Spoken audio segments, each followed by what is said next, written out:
would like all of you to close your eyes and imagine this canvas with me. Imagine that you're hanging from the edge of a cliff. Your fingers are white-knuckled, your arms are burning, and everyone below you is shouting, "Hold on, don't let go." That's grit. And we put that moment on posters. We tell our kids, never quit. And yes, I agree that grit can save your life. But what if sometimes the very thing that we're holding on to is the thing that's holding us back?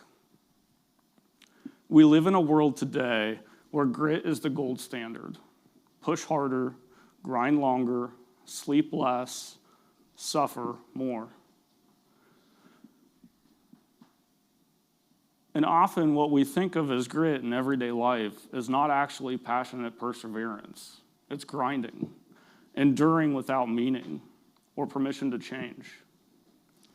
I can't tell you all how humble I am to be here today, because statistically speaking, I shouldn't be. And if you will allow me, I would like to share a story with you on why I make that statement. Is it okay if I do that? I grew up in a broken home where addiction and abuse stretched across generations. Growing up, my parents told me that I would be dead or in prison by the time I turned 18. We had no money, no roadmap, and no reason to believe that life should be any different. I remember my teenage years were a carousel of bad decisions in courtrooms, doing everything that I could to be the person that everyone said I should be. I remember I used to tell myself, tomorrow is a new day, but the day would change, and I never did. Until one day at 17, I came home, and on the TV was a Go Army commercial. The tagline, "Be all you can be." And for the first time in my life, I thought, what does that look like? I remember I said out loud, "That looks really cool." And my stepdad at the time looked at me and said, "Don't even bother. You'd never make it. You'd quit during basic training." The next day, I was sitting in front of a recruiter. And at 17, I was faced with a decision: stay and become what everyone expected me to be, or leave and become someone I didn't yet know. I left. I ended up in Grinnell, Iowa, where a family, the Guthries, agreed to take me in. To get into school, I had come up with a plan. I would deem myself homeless so that I didn't need the requirement of a parent's signature. And it was a flawless plan, except for every part that wasn't, which was all of it.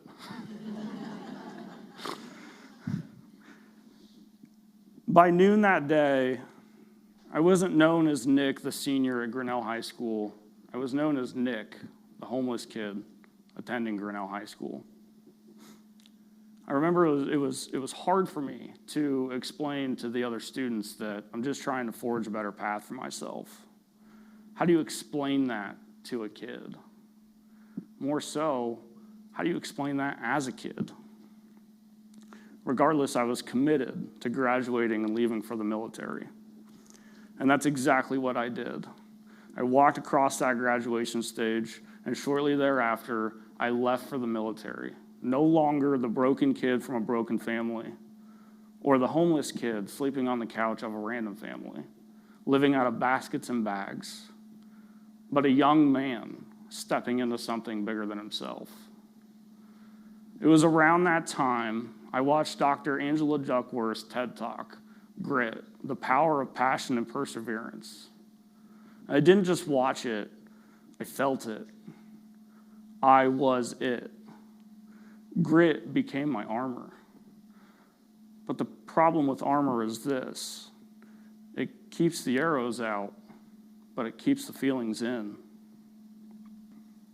I gritted through everything: the military, college, a second round of homelessness. Head down, keep moving, forward or in place. I didn't care as long as I was moving.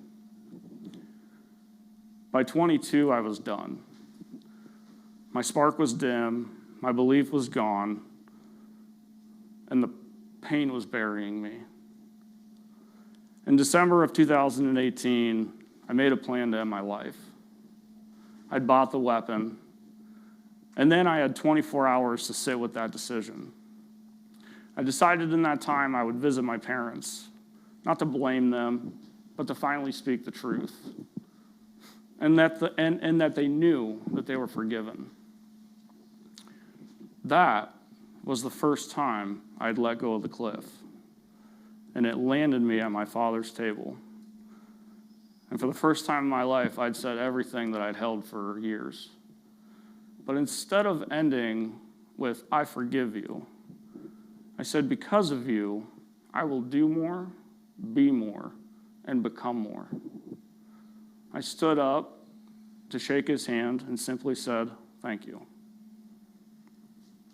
The next morning, I returned to the store where I'd bought the weapon, and I said, I changed my mind.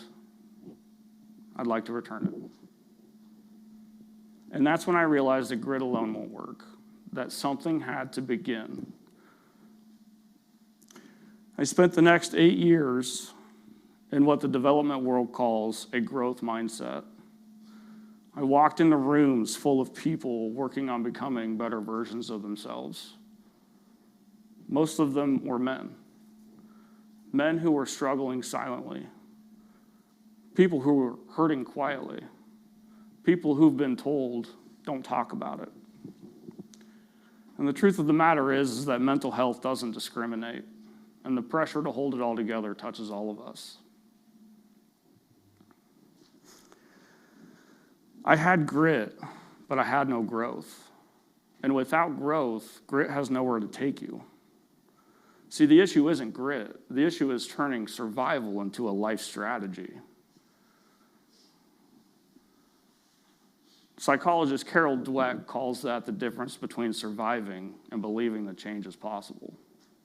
Over the last 8 years of being and doing, I found myself in rooms where at one time I was a peer healing to now I'm the man helping others heal. And through different academic studies and hearing different people's stories and how they overcame, I started to notice a pattern. People who experienced trauma tended to fall into 3 different categories. Those who stayed stuck, those who grew, or those who never changed their worldview. And as you can imagine, I was fascinated with the ones that grew. I always thought to myself, how is it that you figured it out, but other people can't? And then I realized that it's not that we can't figure it out, it's that there's no clear system or roadmap. There's no structure in place that we can use that takes this huge word growth and makes it digestible for people. Because when we hear growth, we just think, oh, yeah, I'll grow. I'll get better. But what does that look like? How do you put that into practice? And I went everywhere. Harvard, journals, American Psychology Association. And finally, after years, I came up with a system that the everyday person could teach to the everyday person. I call it the sappa format. The first part is self-awareness. Grit says, keep moving. Growth asks, but for what? It's as the old parable goes. You can't see the picture when you're inside the frame. Growth allows us to step out of that frame, see the picture in its entirety, and ask, is grit serving me or keeping me stuck?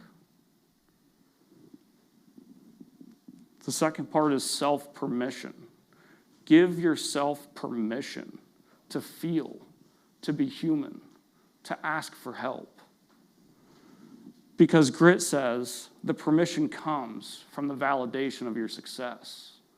But growth asks, what is success without significance? And finally, self-adaptation. Grit says, keep moving. Growth says, move with intention. Take one small step forward, not towards perfection, but progress. And this is how we can turn grit into growth. And it's not just a personal framework. It's how teams burn out less, relationships grow safer, and people can intervene before crisis hits. But growth doesn't happen alone. Harvard researcher Amy Edmondson calls it psychological safety, the belief that you can share hard truths at the workplace without fear of judgment or punishment. And if we need it at work, how much more do we need it at home, in relationships, in ourselves? As of today, suicide is the number 2 leading cause of death for ages 10 to 34, followed only behind accidental, unintentional injuries, such as a car crash. Men experience suicide at a rate 4 times higher than women. Women experience higher attempts of suicide than men. Different expressions, same pain, same need for human connection. Yet we tell men to be tough, deal with it. But toughness without openness is a cage. Napoleon Hill wrote that success begins with a passionate desire, or a burning desire, faith, and passion, and a passionate belief. But I challenge one word: success. Because too many people spend their lives chasing success, when really what we crave is significance. And growth shows us something that grit alone can't see. That sometimes the bravest thing that we can do is to not hold on tighter, not hold on longer, but to let go and realize that there is a ledge just inches below your feet, a place to stand, a place to breathe, a place to choose a new way to climb. So the next time life pushes you to the edge, remember, don't hold on, don't just survive, choose growth, because grit helps us live, but growth is what sets us free.